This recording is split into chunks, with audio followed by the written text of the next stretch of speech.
রাধে রাধে। কখনো কখনো মনটা ভীষণ খারাপ হয়ে যায় পারিপার্শ্বিক নানা কারণে।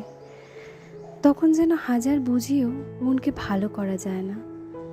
মনের ভেতরে যে ঝড় চলতে থাকে সেটাকে থামানো যায় না, মনটাকে শান্তও করা যায় না। কিন্তু তখনই আমরা ক্রমাগত খুঁজতে থাকি এমন কিছু কাজ যেটা আমাদের মনটাকে ভালো করবে। সেদিন বাজার থেকে এই ছোট্ট টবটা কিনে এনেছিলাম গোপালের পাশে মা তুলসীকে প্রতিষ্ঠিত করব বলে। কিন্তু বসাতে গিয়ে দেখলাম যে টবটা কেমন খালি খালি লাগছে।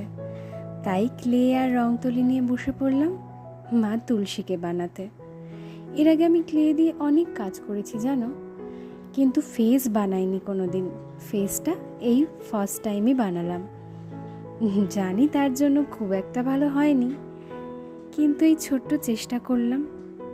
আমার মনে হয় যেই চেষ্টা মনকে একটু শান্তি দেয় সেই চেষ্টাটা করাটাই ভালো।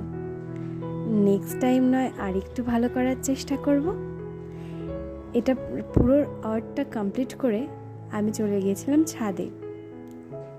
ছাদে গিয়ে টবটাতে মাটি ভরে তার মধ্যে একটা তুলসীর চারা লাগিয়ে ফিরে এসেছিলাম নিচে গোপালের পাশে টবটাকে প্রতিষ্ঠিত করার জন্য। এই ফার্স্ট টাইম ফেস বানিয়েছি বলে কথা, জানিও কিন্তু কেমন লাগলো। হর হর মহাদেব।